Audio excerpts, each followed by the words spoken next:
Remnants of the Forgotten Past by Alban 55, Chapter 10, Archaeology. Well, this is Vel City, it seems, Gar deadpanned, taking in the advancing skyscrapers as he walked onto the city roads. This place put the cities back home to shame in size, but the skyscrapers themselves seemed fairly run down. Based on a map he had gotten of the city, there were several airships depots dotted around the place. He could travel by boat to Patch's shores, or travel by air to touch directly towards that Signal Academy. Only one problem: airship tickets cost a lot, and he didn't have any money. If Crow was so interested in his fighting abilities, why didn't he leave Gar with more than a cryptic message to find the island of Patch? I wonder if I can find work at this new club that opened up the other side of Vale, he heard someone say. I wouldn't get involved with stuff like that. Did you hear about the latest robbery? Yeah, but apparently Junior isn't behind that one. Heard it ever since he got out of prison. He's gone steady. Opened up his own club on this side of town recently. Rumors are flying around that he still has fingers in the underground and will provide information for whoever may need it. But it seems like a negative place to work. But anyway, this robbery was apparently orchestrated by this new kid on the block, barely over 21. That's terrible. Seems like the world is going to hell in a handbasket. Have you heard about the White Fang? Yeah, them too. I thought they just used to be a misguided peaceful protest group, but now they've turned violent and have been attacking places out in the boonies. Even heard some rumors that some factions have taken up residence in the city. Gara paid some manner of attention to the conversation, picking up a couple of key points from the two men sitting at the bus stop nearby were saying. Information broker.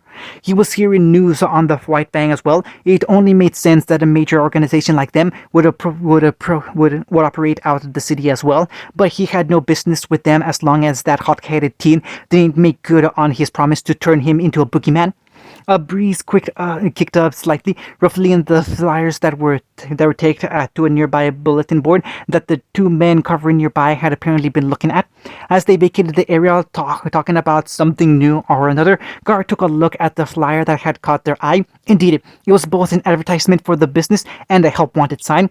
It was a stylized drawing of what appeared to be a dance floor with several multicolored arrays of light that seemed to resemble strobe lights. On the right side, there was a silhouette of a man standing behind what was an equally darkened bar. In big bold letters, the top is simply read, "The Club," while the bottom in smaller writing was "Help Wanted," along with directions and the address. Gar was alone, without money and without information. This could apparently kill two birds with one stone. So he took down the flyer from its perch, folded it, and placed it in his pocket. He began walking down the street at a casual pace, his strange dress and gourd drawing many odd looks from the surrounding passerbys. He had entered the city through the southeast, avoiding the rundown settlement he had seen on the outskirts of the city, and just entering into the city proper. It seemed fairly commercial, but he had noted that it didn't seem very high class and kept up to standard. People ran businesses, but probably with a fair amount of shady dealings beneath the surface. Every alleyway he passed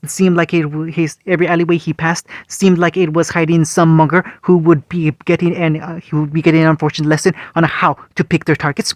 But no such thing happened as Gara passed building after building, hanging turns when need be to follow the directions on the flyer. The sun was beginning to set on the horizon by the time he was done walking through town, with the street lamps and neon business lights beginning to come on. As he turned onto the streets that the club was on, he could have said he was expecting something different. He would have thought a nightclub to be located on some kind of popular strip, alongside many other types of businesses that made up the nightlife.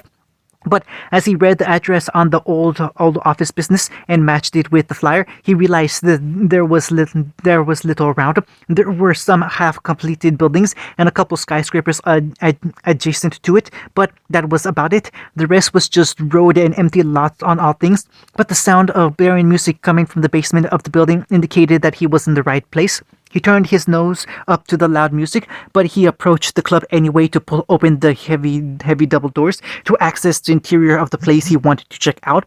The loud music assaulted his ears, louder still as he opened the door and felt the full blast. The multicolored strobe light also assaulted his senses, and as he entered, his sandals clacked against the metal staircase. The first thing he noticed was that the nightclub flooded with patrons. This was not. Even though the sun was setting and prime time hours would be beginning soon, there was scarcely anyone on the dance dance floor or at the bar. Those who were there happened to be dressed all the same, decked out in the same red suits and sunglasses and black hats. It looked like a uniform of some sort, possibly a unique one meant for the employees of the club. He ignored the unfriendly looks a few of them were giving him and walked out onto the dance floor, making a beeline towards the bar area. Upon being so, he came face to face with those black suits again, as about four of them he had seen lingering around the dance floor formed a human wall blocking him from moving. "Hold it, kid. Aren't you a little young to be in this club?" Gar was obviously not intimidated. "I'm not here to drink. I'm here to speak to the owner about possible employment." Apparently, he had said something amusing because the group around him all but away their weapons and began bursting out into laughter. The only one not smiling was Gara, in the center of it all. "That's a good one, kid. But you need to be 21 to work in the bar, and you look just a little bit under the age requirement. So why don't you scramble on home and get your mama to fix you a sandwich or something? Rumor has it you don't care much about rules and regulations anyway." That remark seemed to whip most of the laughter off of their faces, but what replaced it was not anger, but suspicion. Junior's reputation was known throughout the city, and it had taken a few favors with the Council of Vale to cause them to turn a blind eye to the ex-con trying to climb his way back up to the top. The business itself may have been legitimate, but the reputation itself could be bad for business, and the side jobs couldn't get out to the government. Several of them drew their weapons, which appeared to be a mixture of the same swords and guns. "All right, kid, what's your deal? You going around looking for trouble?" "Hey, what do you idiots think you're doing? Get back to work. We're not even close to preparing for the evening." A deep booming voice shouted over the din, and the group of goons surrounding Gar jumped. They all split in random directions, one of them tripping and falling flat on his face. And when the wall of thug finally cleared, it gave Gar a clear vision of the bar and the large man behind it clearing the counter. "And what do you think you're doing here, kid? Get the hell out of here. Place isn't the place aimed for the likes of you." The man that would have probably turned out to be Junior snapped, pointing a rag at the boy. Gara calmly blinked, not even responding at the hostile tone the bartender was giving him, and also refusing to accommodate his demands. Instead, he walked directly up to the nearest bar stool and looked the owner directly in the eye. "I'm looking for work. I don't hire kids. This is a place for partying and drinking." Junior growled back at the boy, going back to whipping the counters. Now get out before I have someone throw you out." "I see why you don't hire underage, but I've also heard about your little side job and the exploits that you're still involved in. And I can assure you that I can be an asset in that department. I'll even take a pay cut." Junior looked at him strangely. "The only thing I'd give to the likes of you would be the busboy in the back. You'd never see the bar or the dance floor. It's already a dead-end job and doesn't pay well, and you're telling me you'll work for even less? Why do you want this job so bad?" Junior looked over to the side, noting that some of his boys were giving Gara a dirty look. He glanced back and realized how odd the boy looked. Was he a faunus or not? Junior couldn't tell, and what was with the weird gourd he carried on his back? "In exchange for my work and pay cut, I'd like information. I have heard that you are one of the best information brokers in the area, and I could really use assistance." "Access to my information network is work a lot more than an unpaid busboy. How do I know if I give you that privilege, you won't do something to compromise me?" Gar looked around at the various liquor bottles that littered the shelves. "I don't give a damn about petty criminals and what they're doing. I need employment while at the same time needing general information about the kingdom and the world. I'm not from this area, and there has been something on my mind and that I must investigate." Junior gave Gar another once-over, figuring out the implication that Gar was rather displaced. "All right, fine. I'm willing to go for 60 in an hour to be my busboy, below Vale's minimum wage, but you said you were willing to take the pay cut. As for the other part of the deal, don't ask me for any information until I'm sure I can trust you. Until then, you'll be washing dishes in the back. It's not a glamorous job, kid." Junior stuck his hand out, ready to consolidate the deal. Gar mulled it over one final time, but with his mind already made up, he reached forward, grasped the large man's hand, and shook. The sun was barely peeking over the horizon when Naruto awoke the next day, and the only reason he did so was because the sounds of shuffling jolted him from the dreamland. The brisk autumn air roused him further from his sleep as it buffed his face and shaped his skin before he stretched and pulled himself to his feet. Neptune was still fast asleep on the other side of the remains of the campfire, but no one else was still sleeping around the others that dotted the ruins of the village. The faunus who had been freed had no belongings, but Fides was rounding all of them up along alongside anyone who was willing to travel with her. The numbers looked slightly more thinned out as compared to those who had set up camp yesterday.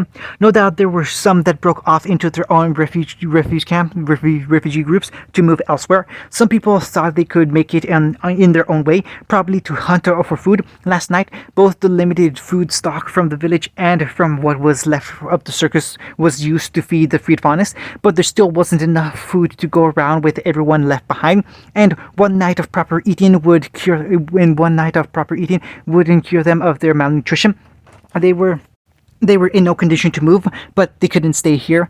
Naruto picked out a mop of blonde hair similar to a lion's mane out amongst the people milling about, and when he found Arslan, he also found Fides. The woman had Archie's daughter stitched at the hip, it seemed. Fides was barking out instructions. If Naruto hadn't woken up on his own, then Fides would have probably whisked all of them away under Naruto's nose. He had given over custody to the faunus to her, but taking Arslan without even saying goodbye was too much. Naruto was in no mood to try and interact with her further. She was a faunus, so she would surely take care of them. The only thing he was concerned about was Arslan. Fides had never shown a capacity to significantly care about Arslan's well-being.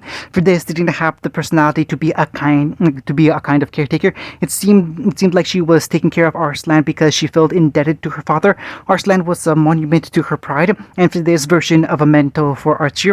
The blonde Genin scrambled around in the dirt and ash of the used campsite, crawling over to where Neptune lay, still out like a log. He roused Neptune awake, and the other boy batted at his hand in protest as he turned on the other side. Naruto grinned a shit-eating grin, but still looked slightly irritated as he began to repeatedly beat his hand slightly against Neptune's turned back.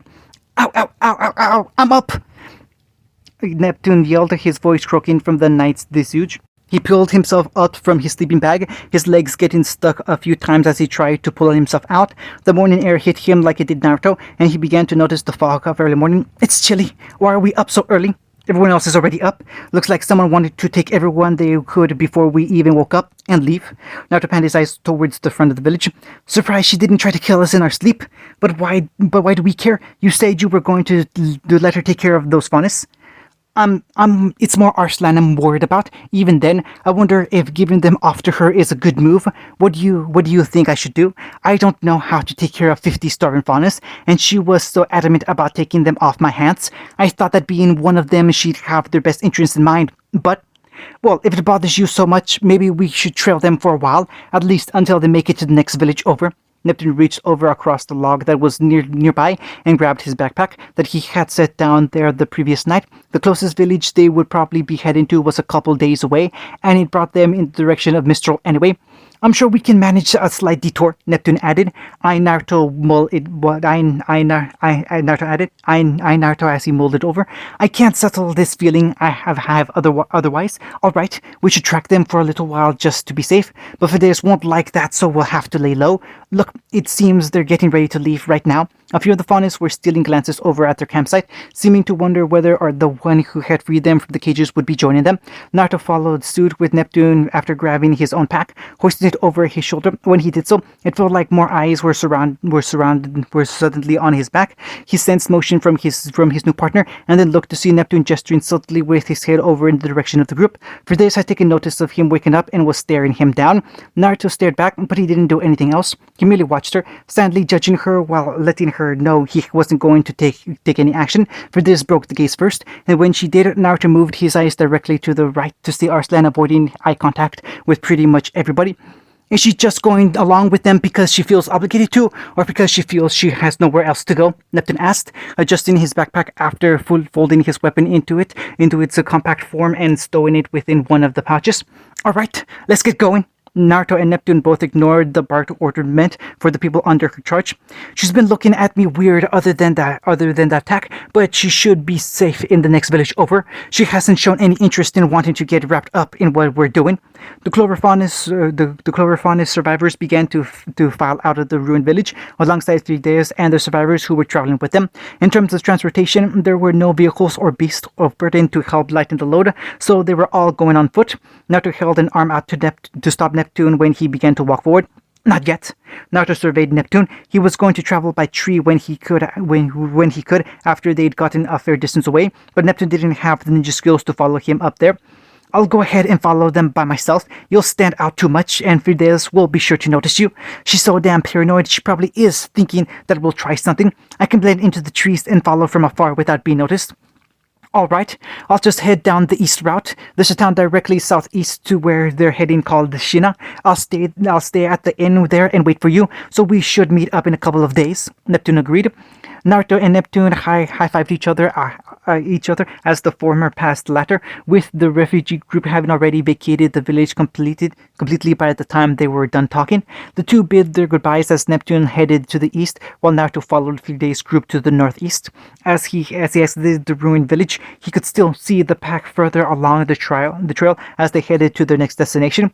Naruto bounced on the balls of his feet, feeling the marshy ground below him. He stretched his legs, feeling the slightest soreness from the rigors of the previous night. Minutes later, he was moving through the trees and bushes on the side of the road, closing the gap between himself and the rest of the group as he moved. At the top of one of the trees growing in a swampy area, he stopped, feeling the chakra channeling in his feet as he clung to the tree.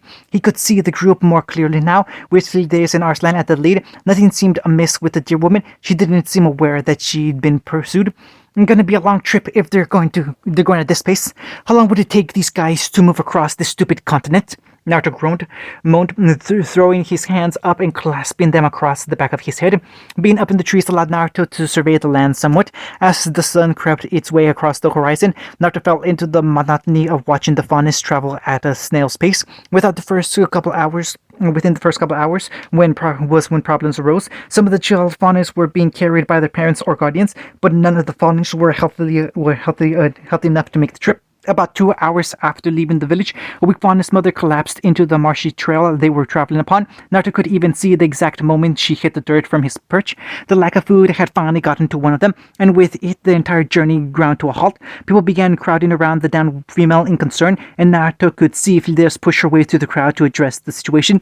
They were just milling about, already with the roadblock in their journey. That was enough for Naruto, who leapt out of the tree and took off down the road at his top speed, trying his damnness to catch up to the group. Following Fidelis, incognito had been thrown out the window. The situation was worse for these Faunus than Naruto even realized. If Fidelis yelled at him or threatened him, then so be it.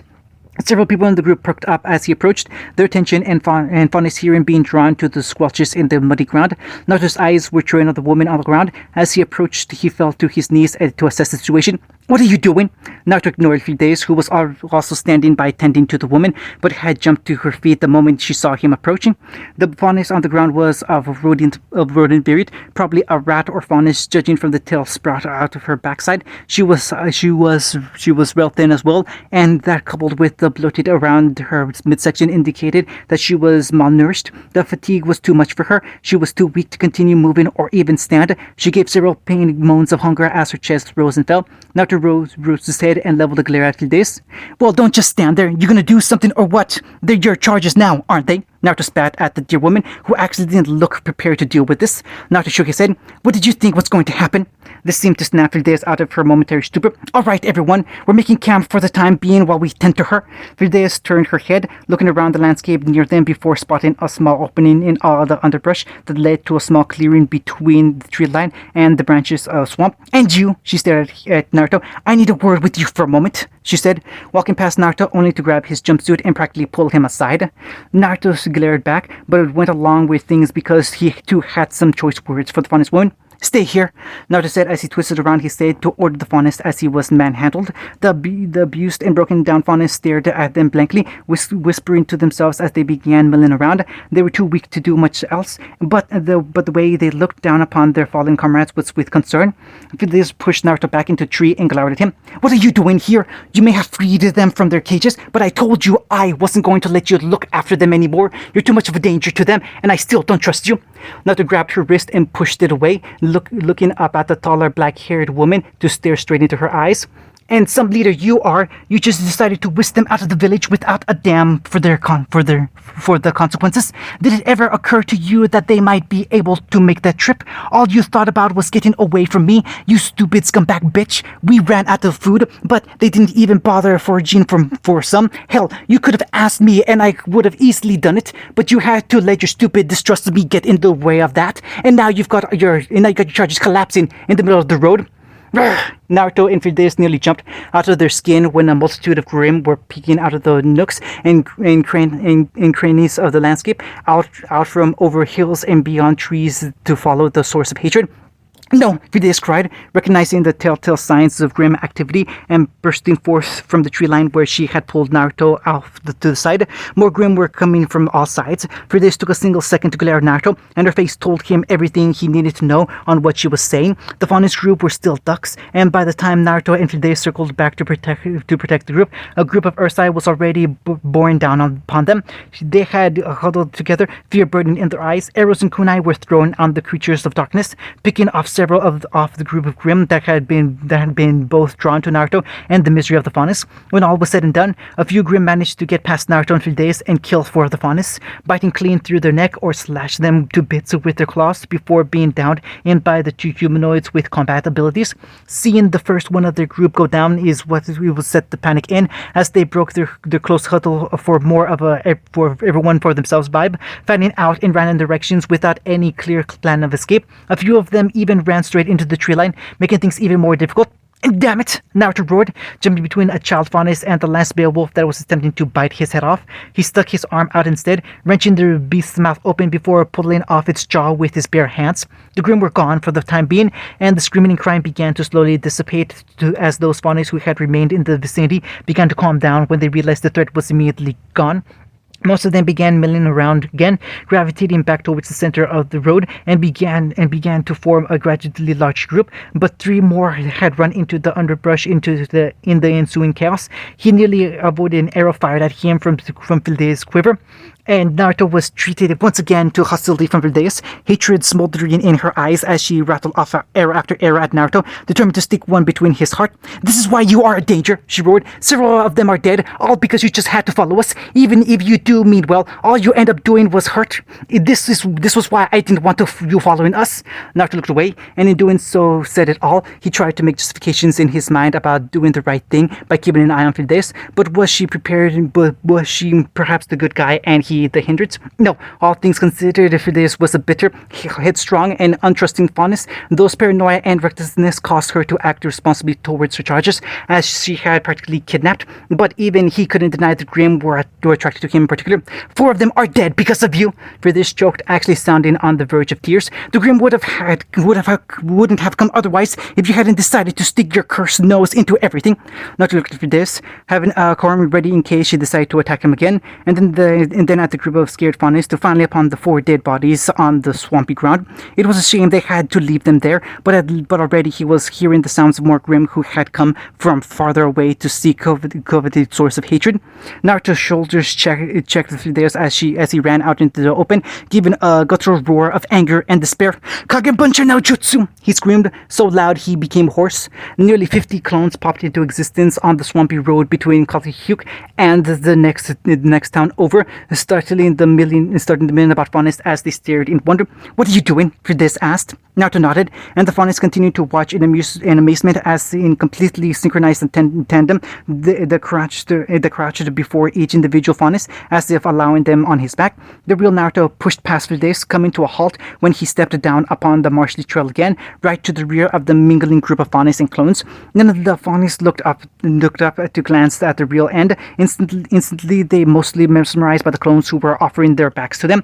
"All right, everyone, I know this has all been really scary stuff, but I need you to listen to me for just a moment. We've had the tragic loss of 4 of your companions due to fatigue and Grimm attacks through this dangerous area, and I've decided that you guys are too weak to make the journey by yourselves. If everyone sees the clone right in front of you, would you please climb onto his back? We will move as a group full speed ahead and make sure you guys get to safety to the next village, even if my clones have to carry you the entire way there." Vilde snorted, not seeming to like the idea. Carry them up your back. Do they look stupid to you? How do we even know you? But she was cut off as soon as one by one, faunus men, women, and children tentatively hoisted themselves onto the back of their initial rescuer. As the clone's hands locked them in place from behind, all of a sudden there was a pack of them. Nearly 15 Naruto clones, each carried a faunus on his back. "All right, we're moving onward," the real Naruto shouted, giving a commanding point in the direction they were heading, and as he did so, the clones began to take off into a full run. Their passengers jostled lightly in place as Naruto's clone picked up dust while moving quickly across the road, but overall they seemed able to handle it and were even amazed at the speed Naruto was getting. Hey, wait!" Liz cried, breaking out into a run herself not long after the real Naruto followed up the rear of his clones, looking for signs of any grim. There were indeed grim all along the way, drawn everlasting to the source of negative emotions that was Naruto. They emerged from the shrubbery off to the side of the road as they were wont to do, but were met with a protective flank of clones on either side that weren't carrying any of the faunus refugees. Meanwhile, Fides was taking up the rear, panting as she tried to match Naruto's speed to try and stop him, but to her frustration, she couldn't hope to catch him as he was slowly leaving her out of sight. "That brat, thinking he can do what he wants. This is his fault we're in this mess at all," she thought to herself, but even she couldn't help but feel that this desperate measure was the only thing keeping the rescued faunus from being sitting ducks. The clones ran for hours on end, the only sign of fatigue coming in the form of mild grunts and the beads of sweat that appeared on some of their foreheads. The real Naruto remained at the rear, even less exhausted than his clones. "I see something! Village walls!" he relayed after many hours of running through the swampy forest. It shouldn't have only taken them mere hours to arrive, but the increased pace made it all possible. But by doing so, the faunus under their care had gotten into worse shape. The strain of the quicker journey had gotten to some of them, and a few were shivering or a complete shock on the clone's back. But they had made it. "Something's wrong," Fides wheezed as she pulled up. First time speaking since Naruto and his clones had broken into a run. She had been lagging behind in the rear, struggling to keep up with Naruto's speed and stamina. She was too tired to protest anything Naruto did, but now that they had arrived, her attention was immediately drawn to the plume of smoke rising out of the village beyond its walls. And speaking of the walls, there were enough slash marks to tell that there had been a recent attack, as well as the moderate amount of used ammunition that littered the area outside the village gates. "Is it more grim?" Naruto asked. "No," the old faunus who had taken for being the spokesman for the group pointed from his perch on a clone's back. "Look there!" He was pointing to the top of the village gates, directly above the arch. Naruto saw it immediately after it was pointed out. It looked like a banner of some kind, swaying in the humid breeze proudly over its conquered territory. It was blood red and slightly tattered, but clearly displayed the black emblem on the center. It looked like a gear with a bird wing sticking out and to the right. "Bandits," the faunus said, not to push his way to the forefront of the group, passing through the clones as he regarded the symbol himself. He motioned for the other clones to follow him as he passed through the opening arch. "If it's not one thing, it's another," he grumbled. "Let's fan out and search for survivors," he ordered the rest of the clones as they entered the village proper. It became evident quickly that there probably wasn't. The village was a disaster area, just as bad, if not worse, than Katariyuk. The wall architecture was crumbling in place, which matched the states of the homes nearby, which when standing would have looked a lot nicer than those in the village they just came from. Used weapons and ammunition littered the village square, similar to how they did outside the gates, and the odor of blood mixed with dust and smoke wafted around them and made several faunus gag. Fides looked around, mesmerized. Her eyes would be trained on one singular thing before turning to the next one to focus on that. What stood out most about the invasion, though, wasn't what had happened, but what hadn't happened. Other than the slash marks outside the gate, which could also have been made by weapons, there was no sign of grim activity. It was like the grim were drawn to the village, but once they got inside, merely halted in their assault. It was an eerie scene, one that was reflected in all of the refugees' faces. It didn't seem possible that such destruction to be wrought by nothing but human hands, and the sheer desolate nature of the abandoned village sent a chill down Naruto's spine. Naruto ordered his clones to halt as they entered the village square, passing the ruined largest building in the village. The fixture in the middle was a broken and crumbling fountain, no longer having any water flowing in it. "Look, someone's still there," the old faunus said. "Oh no," he said as dread filled his voice. There, sitting on the bench of the fountain, was the sole individual left from the attack. The only problem was, one of the bandits was still there. He was a mountain of a man, just sitting there with his head down and not even looking at them.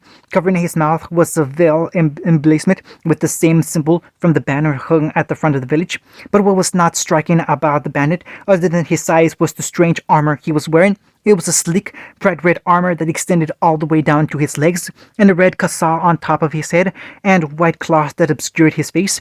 He just sat there, calmly and serenely with his hands folded across his lap. Naruto knew he had taken notice of them, but the man waited before raising his head slightly to address them. He looked over at Frides. She seemed uncomfortable, unwilling to become a part of this, as some part of the large bandit set her at ease. For Naruto, there was also something about the man, something he could not place. End of chapter 10.